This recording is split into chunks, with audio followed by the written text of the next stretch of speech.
His Excellency, the Governor of the State of Tennessee, the Honorable Buford Ellington.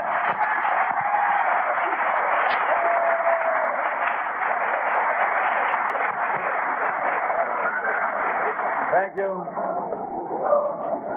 Lieutenant Governor Baird, Mr. Speaker Bowman. Let's have order in the Senate chamber. Is there a sergeant of arms up in the upper gallery? You know, after battling this crowd up here, I feel like that I'm not anything, nothing but a hound dog. In response to a Senate joint resolution, Elvis Presley made an appearance in a jammed-packed Tennessee State Capitol building in March 1961. The State Library was then, as now, charged with recording legislative sessions, and they captured Elvis's speech.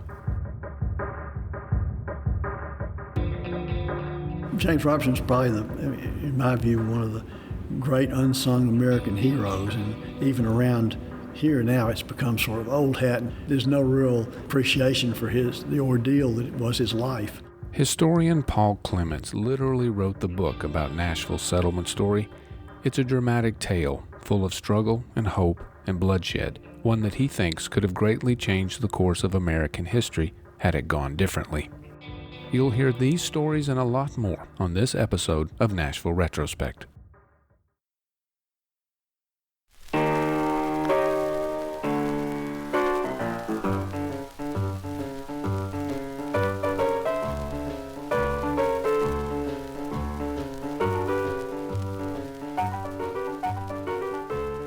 Welcome to the Nashville Retrospect podcast. I'm your host, Allen Forkum. I am also the editor and publisher of the Nashville Retrospect, a monthly newspaper full of old news stories from and new essays about Nashville's past. For example, in our August 2018 issue, you can read about a mystery tunnel on Capitol Hill that was rediscovered during construction in 1961. Some people wanted to believe it was left over from the Civil War, an escape tunnel for Union officers who occupied the city. Historians had a more mundane explanation. Tom Henderson writes about old pools of Nashville, including Cascade Plunge, Centennial Park, Willow Plunge, and other swimming holes where people escaped the summer heat of 1954, when Nashville had a record 20 days of temperatures over 100 degrees. Paul Clements, who you'll hear more from in this episode, writes about Andrew Ewing, a settler whose education and intellect got him the job of writing legal documents for the settlers, including marriage certificates, one of which, dated 1790, you can see a reproduction of in the current issue. And Bill Carey writes about slaves purchased by the city of Nashville in 1830 to build waterworks. Two of them, a married couple in their mid-20s, ran away the next year. The mayor offered a $65 reward for their capture. The August 2018 issue has many other stories as well, including what can only be described as a road rage incident in 1884, involving a streetcar driver and a farmer in a wagon who refused to get off the tracks. To see article excerpts and photographs from some of these and other stories, visit our Facebook page. You can also pick up the latest issue of the Retrospect for only $1 at local grocery stores and markets. And at NashvilleRetrospect.com, you can order subscriptions and even back issues. So if you're new to the Retrospect or skipped an issue, check out our webpage to see what you've missed over the last 9 years we've been publishing.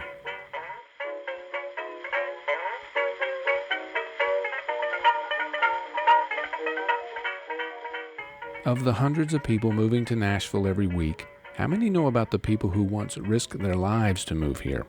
For that matter, how many Nashvillians even know? How many know why the city is situated here, on these bluffs over the Cumberland River? And how many, quote, Nashville natives know about the original natives who fought ferociously to prevent any settlements here at all? Historian Paul Clements thinks Nashville's settlement story is one everyone should know, not just Nashvillians. Author of over 100 articles for the Nashville Retrospect, most of them about the settlement era, he also has a book, The Chronicles of the Cumberland Settlements, containing hundreds of primary sources about Nashville's early history. He has spotlighted the amazing story of James Robertson, leader of the settlers, and he has even debunked a few long-cherished myths along the way. We recently talked with Paul at Metro Archives about how Nashville came to be. But first, a word of warning. Though Nashville's settlement story involves a people's hope for a new life, It also involves a war to stop them. This episode contains graphic descriptions of violence, some of them involving children. Like most settlement stories, Nashville's is ultimately about land, a piece of property on which to build a home and make a living. During colonial times, there were colonists who wanted to settle in the wilderness west of the Appalachian Mountains, but British authorities would not allow it. Europeans had come to America with the imported Africans as well, and the eastern part of America had been more and more populated and then less and less land available, and more people kept coming, and so beyond the mountains, which was at that point Indian territory, was out there, but they really didn't have a way to get there. The British in 1763 had, in the wake of the French and Indian War, had rewarded their native allies by saying the whites can't come past the peak of the Appalachian Mountains, and so that didn't last long, less than 10 years. But once the Revolutionary War broke out, that's when the big opportunity. That's when the British ability to enforce their edict about the Western Territory came to an end. The history of people living in today's Middle Tennessee dates back at least 15,000 years. Archaeologists have uncovered numerous Native American sites all around the Nashville area. There's even one across the street from where I live. Though evidence indicates that large populations came and went over the millennia, eventually the area was used by Native people as communal hunting grounds, with the various tribes and nations forbidding any tribes from settling here. By the time Europeans set their sights on the area, it was deserted, except for Native American hunters and a few French traders, who chose what would become the location of Nashville for good reason. It had the sulfur springs. It was called the Great French Lick, and it wasn't just one spring. It was a number of springs in what's now North Nashville, and the springs were important because they were sulfur, and sulfur had a salt content, and animals needed salt to sustain themselves, and so that's where that was like a magnet for it. That was the big reason that people came here. This big game park was like a supermarket for meat and also for fur, and nobody wanted anybody to have it. There's kind of the status quo was, well, nobody's going to live here. We want to be able to go through, to communicate, to travel, we don't want to have this big obstacle in our way. So they didn't want anybody here. White, black, red, purple, it didn't matter. Especially white, though. I think they knew that was the worst. That was the worst possible presence they could have gotten. There wasn't, to anybody's knowledge, a permanent settlement here until the Shawnee tried in 1680s or 90s from what's now Ohio.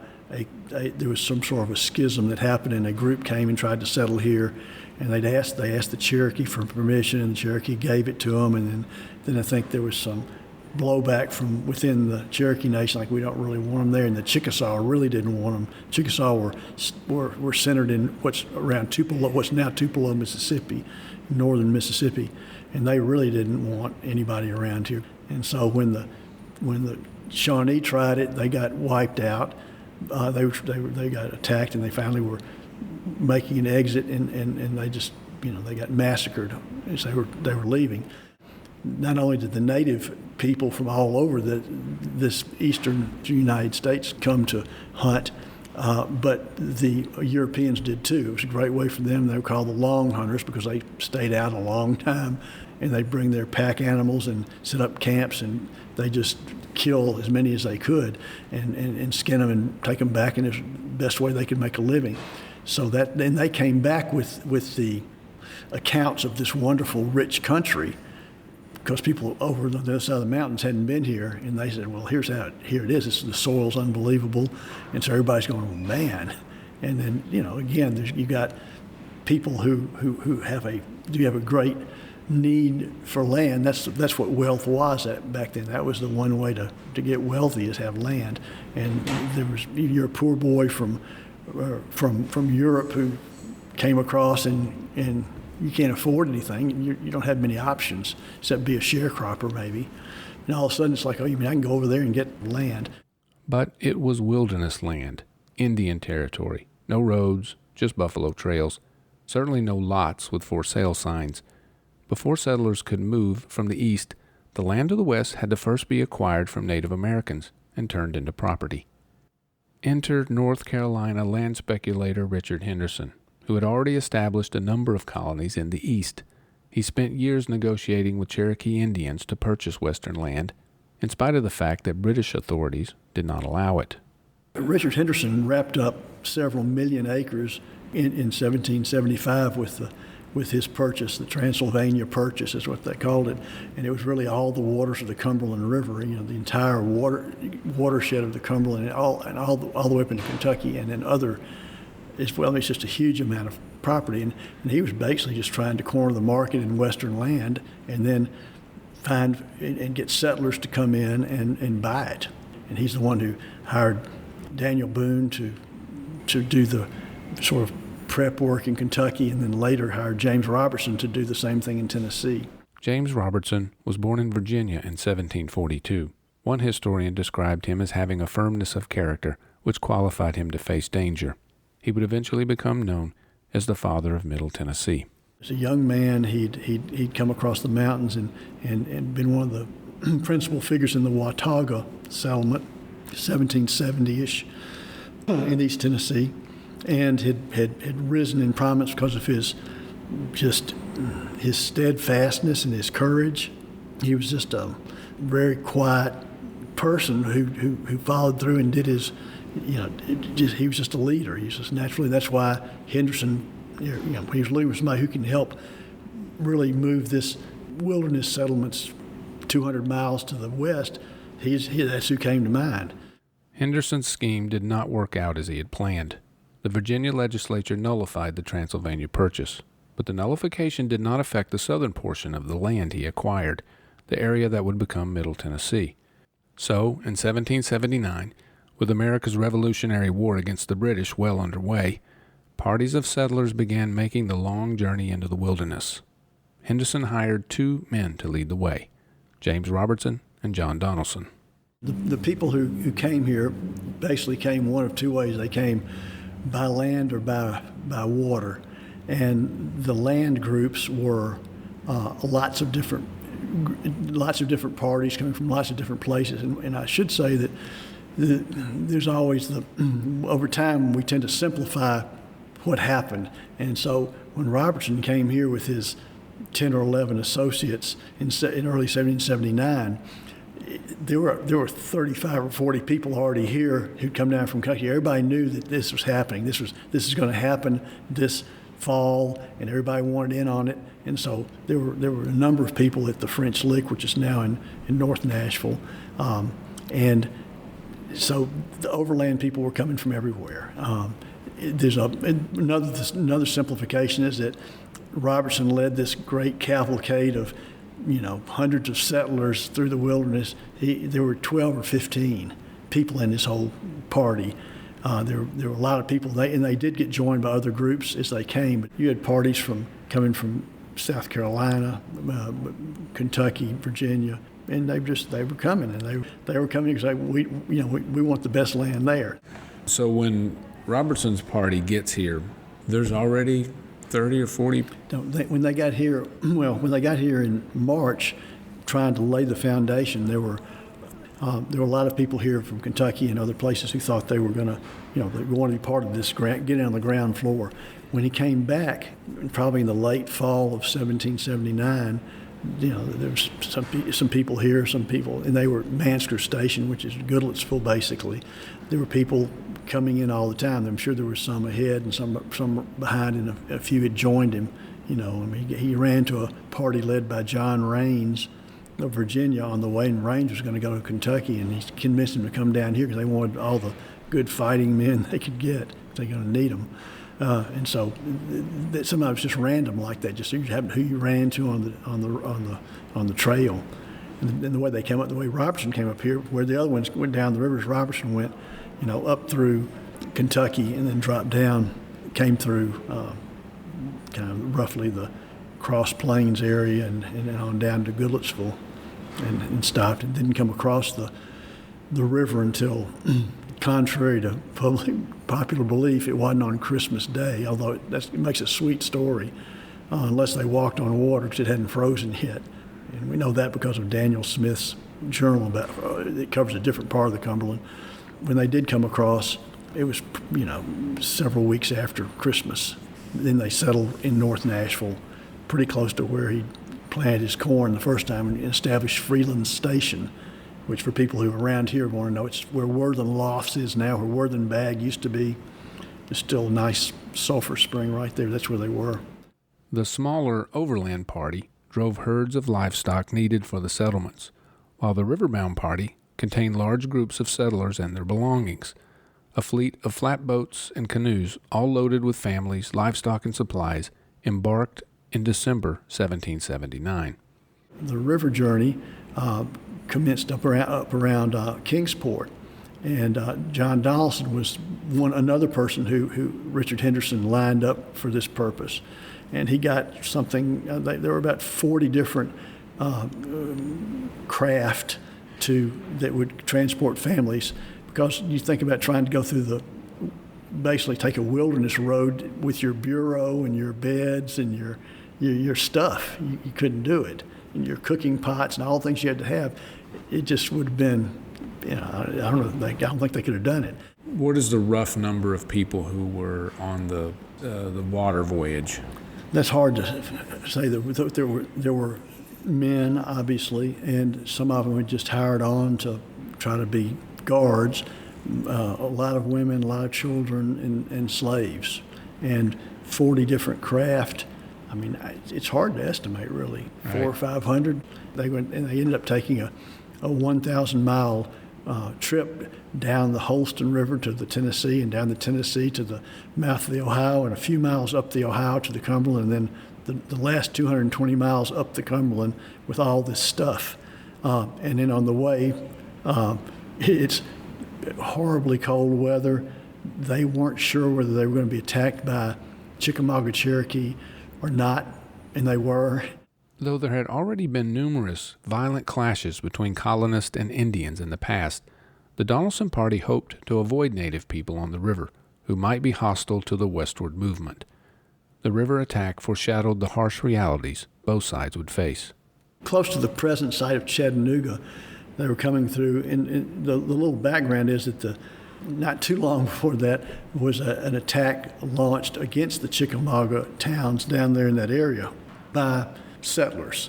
And so they burned, I can't remember the number, whether it was 20 to 60 towns, just destroyed all sorts of corn, just trying to wipe out the villages. So why they thought they might not get attacked is beyond me, but they come down the river and they get to the same area, and they do get attacked. Everybody gets through except one boat, and smallpox had broken out on the boat of the Stewart party, and they were trailing behind the main armada. And so even though the mass of boats got through, when they saw this other boat, they fell on them. Most of them were killed. Some of them were taken prisoner, but and there's not hard data on this, but a lot of some tradition that the smallpox spread to the local population. That's why things weren't worse immediately here in Nashville, because there'd been this plague of smallpox from the Stewarts. You'd like to have more background that shows that proves it, but there's just a couple of people mentioned it. But back then, there aren't many sources sometimes. There was a baby a newborn baby born on the river, and in one of the attacks, one of the boats got caught from underneath, and they couldn't get off, and they just kept getting shot at. And everybody feverishly started throwing things out of the boat, because they don't know how long it's going to be till these people come down from the bluffs and can get at them. And so they're throwing things out of the boat, and then the boat breaks free and floats on down the river, and then the mother goes looking for the baby, and it's not there, and somebody's thrown it out, just in the terror of the moment. It was just an incredible ordeal, but they made it. The river journey took over 4 months and included not only Indian attacks and smallpox, but also privation, impassable ice floes, and dangerous shoals. When the Donaldson Party arrived at what would become known as the Cumberland settlements, they started the hard work of carving their new lives out of the wilderness. When settlers got here, they really didn't know how it was going to go. They thought maybe they just didn't. At least that's the claim. So we didn't know whether it was going to work out or not. And it didn't take them long to find out that it was not, which was about March of 1780. That's when the attacks began of people in the fields, preparing the fields. They get, just that people started getting killed. And it became pretty apparent very quickly. But at first they didn't really, they were going to live on their land. They went out to claim their land, and there was a whole, the Cumberland Compact was basically a set of agreements, laws, loose laws. There was really no law. Here's no government, and Richard Henderson penned it. And here's how we're gonna do things here.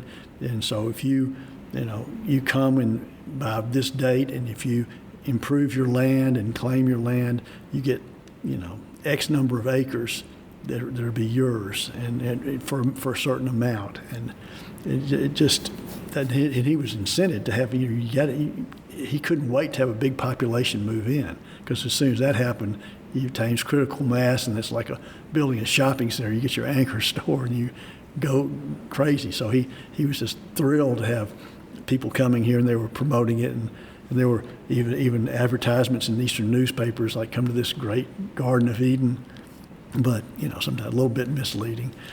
But it wasn't long before things got more intense.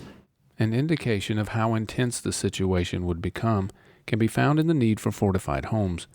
The replica of Fort Nashboro downtown gives visitors an idea of what it was like to live everyday life behind high walls, all because of an ever-present threat from beyond the walls. Settlers also congregated into defensive communities called stations. A station could mean a fortification, or it could just mean a group of people together. There were 8 stations in May of 1780, and by April of the next year, 11 months later, there were 2, because the other ones had been abandoned because probably 90% of the population had fled because of the attacks and the killings. And there were maybe 80 or 90 killings and a number of other people wounded. But the big deal was that how can we go out and do what we have to do to sustain ourselves when we're under attack? We can't work in the fields because we're getting attacked. We can't go out very comfortably into the woods and hunt game because of the same reason. And we've got, you've got 6 or 7 kids. What are you going to do? So they all basically packed up and left, almost everybody. James Robertson wouldn't do it, and a handful of others. But I just came up with a number in my head. The best I could come up with was maybe there were 1,500 people here in the spring of 1780, and by the next year at the same time there were probably 150. So if that's anywhere close, but it was a huge drop in population. What kind of violence could cause such a large number of frontier-hardened settlers to completely abandon their new homes? Paul recounted some of the graphic stories he has found during his research. There's a guy named Edward Larimore. He was one of the first people killed, and he was in what's now North Nashville, and he was out, trying to plant his field, and he got caught, and held up, and they cut his head off with a knife and took the head off.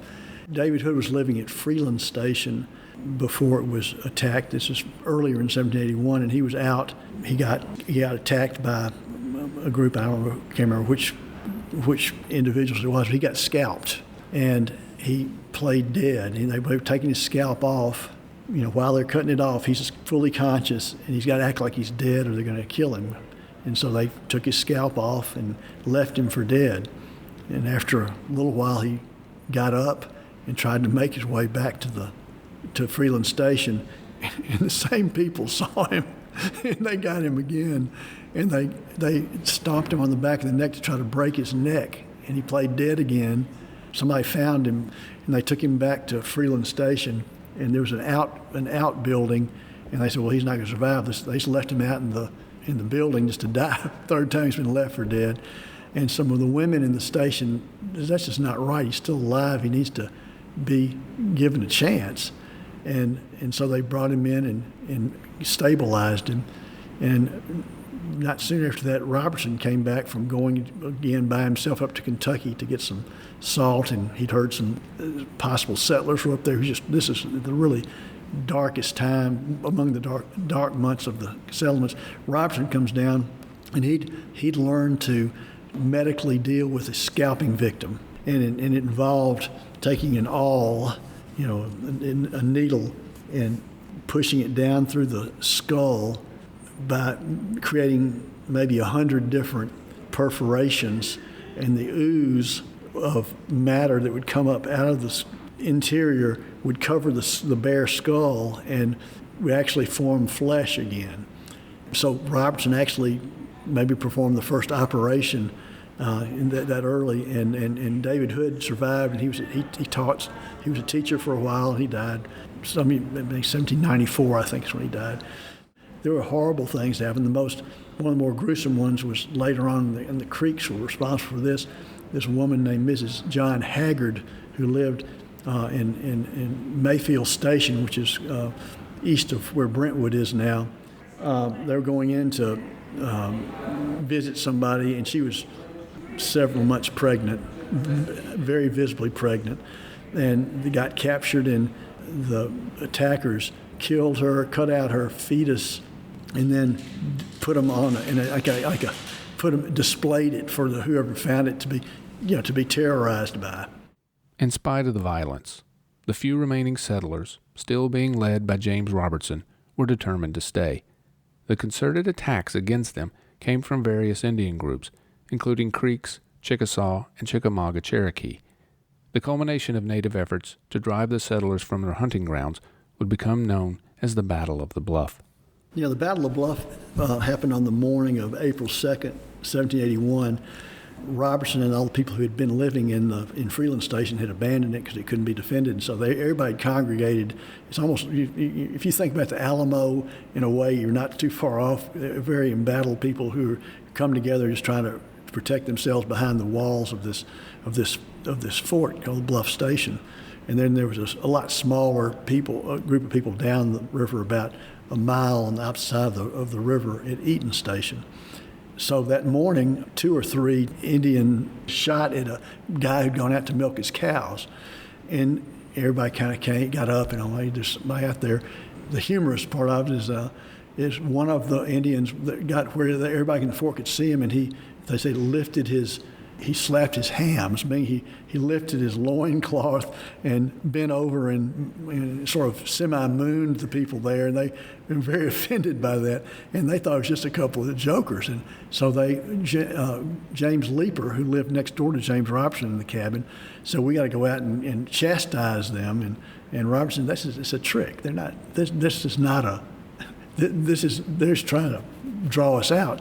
And then Leeper went around and said, well, Robertson might be losing his nerve, I don't know why. And so Robertson could not have his courage questioned because he was the big leader. So he got everybody and said, okay, I'll lead you out there. We'll go, but I'm telling you, it's an ambush. And so he led about 20 other individuals, 19 or 20 depending on who rode it, got on horseback, rode out basically south on what's now First Avenue, across Broad, and about where Cumberland is, there was a little creek, later called Wilson's Branch. And they got there, and there's 20 settlers. There are 250 Creek warriors rise up from their various places and open fire. And the horses took off. These guys have to get back by themselves, and they're trying to make their way back, and they probably take one volley of shots. Of course, it takes, depending on how quick you are with your hands, 30 to 50 seconds to reload your gun with the balls and the priming and all the things you have to do. So they come back, and there's a second group of about 250 Creek warriors who came in behind them. So they're surrounded by 500 Creek warriors, and there's 20 of them. And at that point, what are the odds that they're going to be able to save their fortification are not good. The horses had run back into the stockade, and they came back out because nobody shut the gate. And a horse was a big deal for an Indian. And so a bunch of them went after the horses. and opened up a gap in their line. And at the same time, some people say Charlotte Robertson was the one who let the dogs out. That's the story, although no one for 70 years, no one ever mentioned Charlotte Robertson letting the dogs out. But the dogs did get let out. And these are not, again, they're not Fifi and Towser. These are big, probably 120-pound ferocious bear dogs, and they've been trained to attack Indians. And so they came out in that same gap that the horses created. They created more of a gap because the Indians you can't worry about shooting a settler when you're trying to get a dog off of your arm or wherever. So there was enough of them that got back. Of the 20 that went out, 2 or 3 were dead on the ground. They didn't ever get back. 2 or 3 more got in and died later that day. One of them died several days later. 2 of them were injured. So the 12 of the 20 were hurt. Robertson wasn't one of them, of course. James Leeper, who had been the one who fomented the whole thing, was the last one to die, the ones who were going to die, and he made up with Robertson and clearly took ownership, and Robertson ended up witnessing his will, which is the first will that was recorded in what became Davidson County years later. But they managed to survive. But and the analogy I always use is D-Day. If it hadn't gone the way it went, that changes all the chronology that follows in world history. The Allies would eventually won, but it would have been a while. So that's what the Battle of Bluff was in a smaller sense, and because it changes everything about America's expansion and the timing of it. After the victory at Bluff Station, which would eventually be called Fort Nashboro after Revolutionary War hero Francis Nash, settlers gradually moved back to the area, even in the face of sporadic Native American assaults. One of those attacks, in 1786, would claim the life of John Donaldson. His daughter, Rachel Donaldson, who had endured the river journey, would one day marry Andrew Jackson and become First Lady. Some Indians chose to make peace with the settlers and even fought for the settlers' cause, but the settlers were not able to receive military help from the new United States government, which was still struggling to establish itself. Geopolitical concerns involving Spain and France prevented President George Washington from supporting, at least publicly, any organized retaliatory assaults by the settlers. They were on their own. After the population stabilized and people came in really in 1784, that was when the big influx of the next group came in, the killings and attacks started increasing as well. And by 1787, it had gotten very intense. And the Chickasaw, by this point, they were allies of the Americans because they just didn't like the Spanish, and they needed somebody again to supply them. And they came to Nashville and had a treaty council in 1783, presided over by John Donaldson, and their war leader was Piamingo, whose Americanized name was Mountain Leader, but he was Piamingo. And he sent word to Robertson, he said, well, there's a group of the people who are attacking you have set up basically a way station down the Tennessee River in what's now northern Alabama, and that's where they're launching their attacks. We know where it is, and we'll lead you there, but we're not going to attack it for you. And he said, in fact, if you don't go down and attack it, we'll set you down as he said, as a set of squaws. That meaning that we won't tell you anything else. You got to show us that you're for real as warriors, not because what we see is y'all take it and you don't give it back. And so that Robertson, there were people saying don't do it, and then people were saying we've got to go do this, and Robertson was one saying we've got to go do it. He said, and I'll lead it, and he did. And when you see who's in the group, because they were all named, you talk about elite warriors that on the planet Earth. These were the people you didn't want to go up against. These folks had been in southwestern Virginia on the frontiers, and they were in what's now East Tennessee. Then they became the Cumberland settlements. They've been fighting forever, and some of them were Scots-Irish who had been fighting in Scotland. I mean, they were from a blood culture, and they knew how to fight. And that's who went down there. I think there were around 120 of these people led by Robertson and by 2 Chickasaw guides, and they crossed which they did. This is part of the strategy they used again, would be used again later. This is 1787 summer. They crossed the Tennessee River in the area of Tuscumbia, Alabama, and then they go along the river and in a surprise attack this warrior settlement from which the attacks were being launched, and basically just killed everybody there except for the whites, and they took them captive. So some of them got killed too, and they just massacred about, I think the number just varies. It could be 80, as many as that. And suffered zero casualties. And Robertson led the charge. He led the charge. And before he had said don't take any prisoners, but then he relented and made them stop killing the people there. So that was a cold water expedition, and that caused a retaliation by the Creek because they lost some. Then it becomes family. Somebody's member of a family got killed, so they've got to come take retribution. So there was blowback from that. And then the next big one was 7 years later in 1794.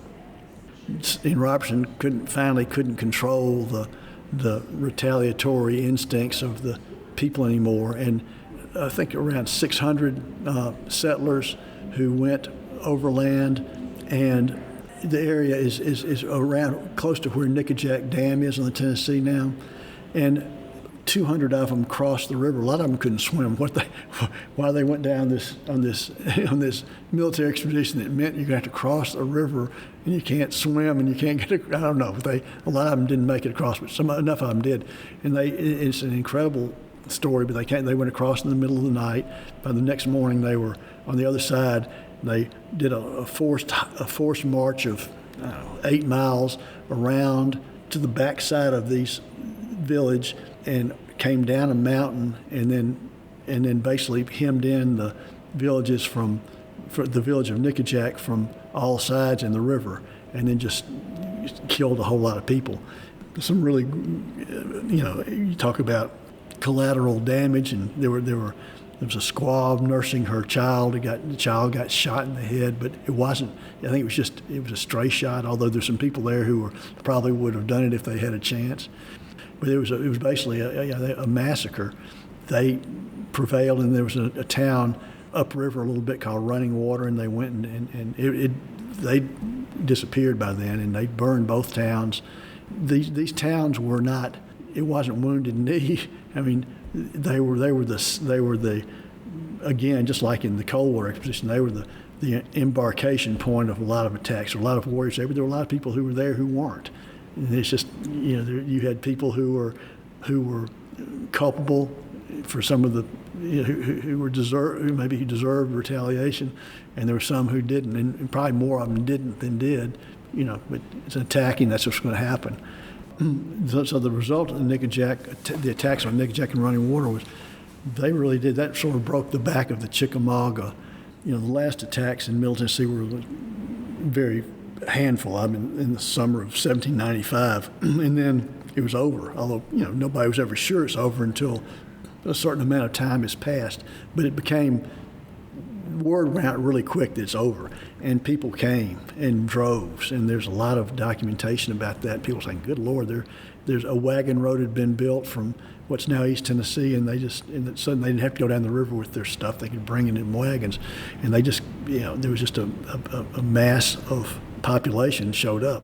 Tennessee would become the 16th state in 1796, and the city of Nashville would be incorporated in 1806, 27 years after settlers first arrived. Through those difficult years, one man stood out for his perseverance in fighting to establish the city of Nashville. James Robertson's probably, in my view, one of the great unsung American heroes, and even around here now it's become sort of old hat, and people say, well, this is the James Robertson Parkway, and you got a county named after him and a couple other things, a hotel, but there's no real appreciation for the ordeal that was his life. Here, I'll run through a few high points of James Robertson's ordeal, because if you say, boy, it'd be great to be a hero. Not really. See if you'd want to do this. He got wounded 3 different times, shot. One time, he almost should have died probably, but didn't. He's probably too tough to die. He saw two of his brothers were killed, and he was older, so the brothers were almost like children to him. Two of his children were killed. His 12-year-old son Peyton was killed and beheaded, and his head put on a pole outside of the fort where Robertson and his family were. Then he was caught in the middle between George Washington and his government and the settlers here, because the settlers here say, we're here. There were reasons that the Indians were coming to kill them, but they had reasons they didn't feel guilty about it. So all of a sudden you have these settlers who've lost their mother, their children. Almost every family had suffered directly, and a lot of times they were from people who were mercenaries. They were not aggrieved. I mean, if you were a young Creek warrior, one way you got ahead in your culture was to be a great hunter or a great warrior, and warrior meant come back with scalps. And that's the way it was. That's not something that's not particularly correct these days to say, but that's the way it was. And so Robertson was caught between these people who wanted to go wage war on the Creeks, for instance, and Washington saying, we're almost bankrupt as a country. We don't have any money. We can't go to war against the Creeks because they're a ally of the Spanish. If Spain comes into the war, we don't know what Spain wants to do, but if they are sitting here waiting for an excuse, we can't give them one because we just can't fight that war. So you got to keep these people who want revenge at bay. So he's got people here mad at him. People write him. There's one letter that's still in existence that's where he's being criticized for not going after, not allowing this to happen. And then when it finally does happen in 1794, when the attack on Nickajack occurs, he gets criticized roundly by President Washington because he allowed it to happen. So he couldn't win. Whether he's going to make somebody mad, but he's just a tragic figure, really. But ultimately, he prevails. Yeah, I guess. Yeah.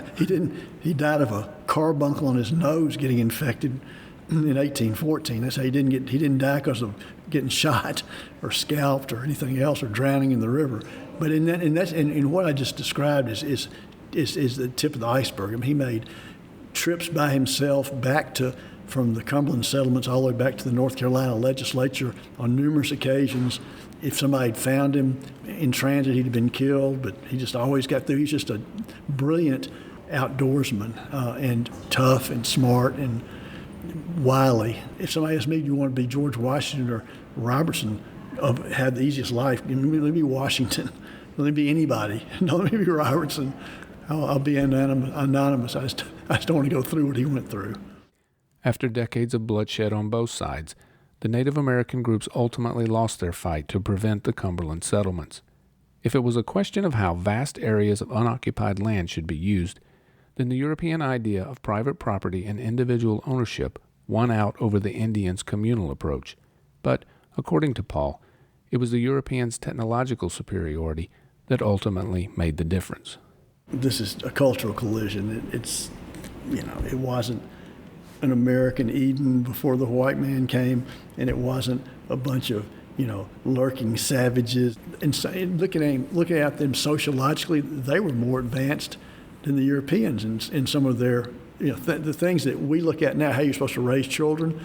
Some of the things they did were quite sophisticated compared to what they were doing in Europe at the time. And the way they treated women sometimes.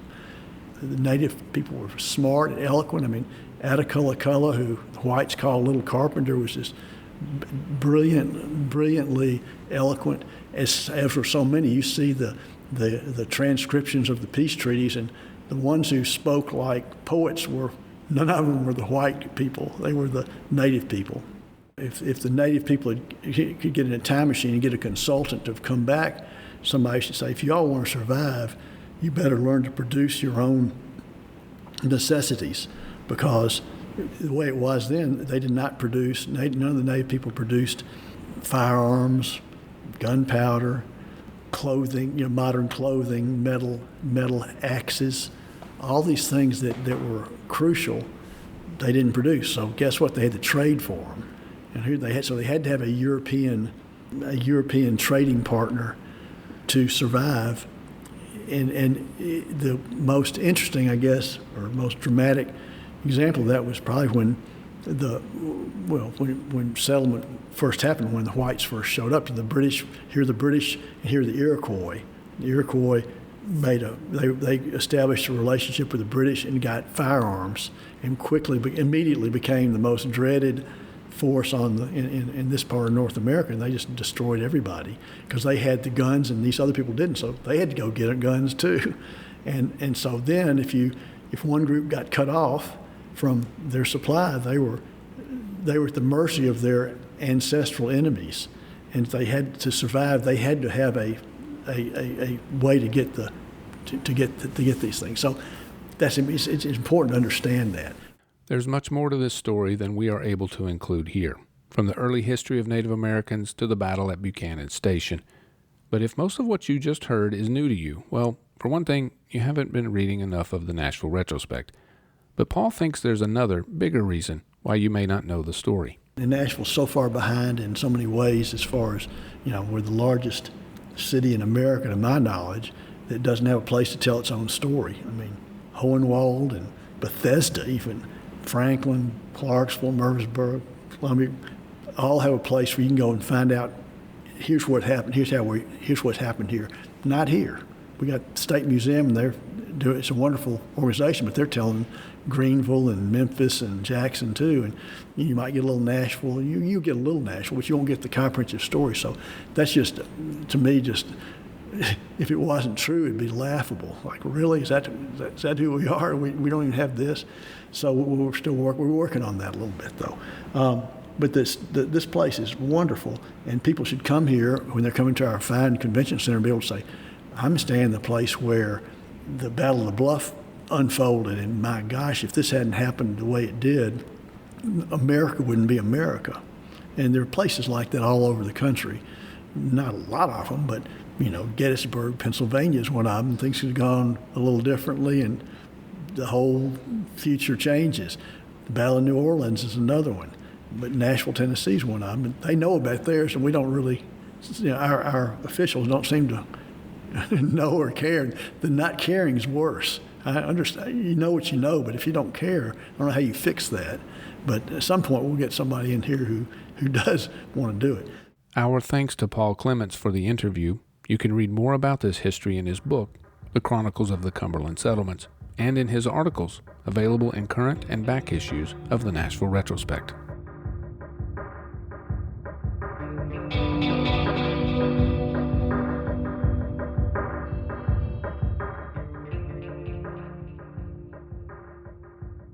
In the House are appointed as a committee to repair to the governor's chambers to escort our distinguished visitor and Governor Ellington and his wife to the House chambers. That committee will now repair from the House chambers, and the convention will stand at recess to the sound of the gavel.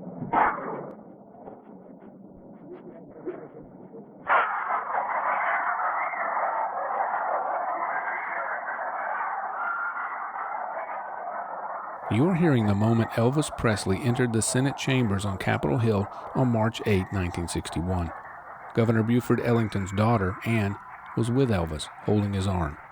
The Nashville Banner reported that when asked why he came to the Capitol, Elvis responded, "I came to see the governor's daughter," whom the paper repeatedly described as pretty. The Banner also reported that Elvis normally charged $50,000 for such appearances, but that he was doing this one for free, having driven up from Memphis that morning. The main floor was filled with assemblymen, their wives, children, relatives, and friends, according to the article, and the two galleries were overflowing with teenagers, repeatedly called to order for their lack of self-control. Governor Ellington presented Elvis with a certificate, making him a colonel on the governor's staff. Elvis treated the crowd with a short speech. For reasons we'll discuss afterward, the recording is not very good. To help all that he comes in contact with. So what more could I say? After I say we're proud of you, that we're happy to call you a Tennessean, and the great contribution that you've made to Tennessee, than to say we're happy to have you with us this morning, Elvis. And if you'll come up here, I have a presentation.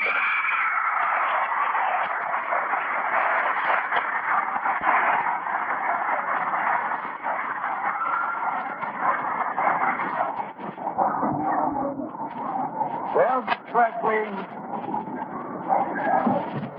the greatest song.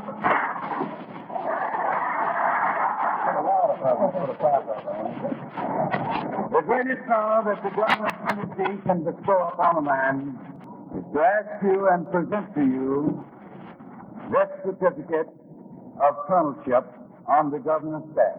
I do it with pride and with not only the governor of the state, but every citizen in Tennessee is very, very proud of you. Thank you.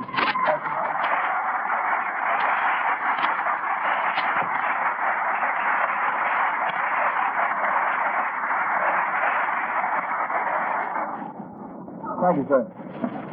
Mr. Governor, ladies and gentlemen, and those of you that have skipped school,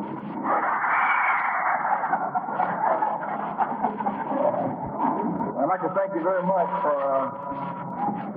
coming out today, and I'd like to thank these wonderful people for inviting me up here. It came as kind of a surprise to me. I was out in Hollywood about 2 weeks ago, finishing up the picture, and I got a letter from Senator Tolliver. And he invited me to come up here, and my daddy read it to me over the telephone,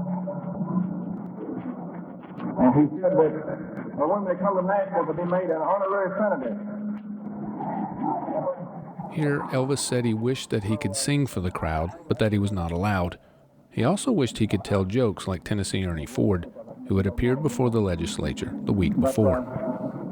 Truthfully, this is one of the nicest things that has ever happened to me in my entire career. And I'd like to thank you very, very much. I don't have any kind of a speech. I'm not very good at speech making, really. But I want to thank you sincerely. I'd like to say that I'm very proud to be from the state of Tennessee. And I'll always... Thank you.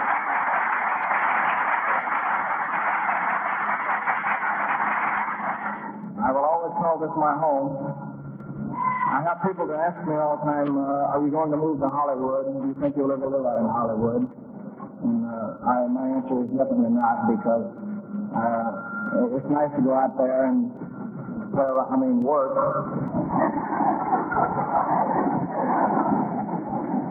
But it's always great to get out and come back to good old Tennessee again.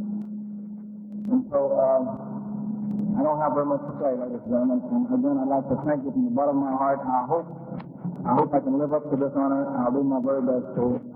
And I'd like to say God bless all of you as He has blessed me and guided me through my career and so forth.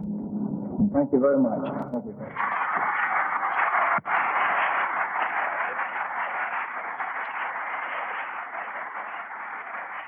And with that, Elvis left the building. The Jordanaires were slated to appear the next week. A former theater owner reportedly quipped, "Bookings are good on Capitol Hill." The lack of clarity in the recording is partly due to how it was recorded. The Tennessee State Library and Archives is charged by law with recording legislative sessions. In the early 1950s, they began using a dictation device made by Gray Autograph. It recorded sound onto a soft vinyl disc and also played it back. It was not the highest of quality, but it did the job.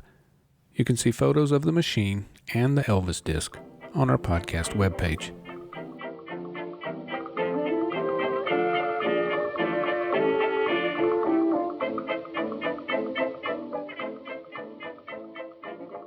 Thank you for listening to this episode of Nashville Retrospect. For more information about the stories you heard, including photographs, see the show notes on the podcast webpage, which you can find a link to at NashvilleRetrospect.com. You can also email your comments and suggestions to nashretroshow@gmail.com. This show was written and produced by me, Allen Forkum. Stay tuned for the next one, and in the meantime, Don't forget to pick up your copy of the Nashville Retrospect.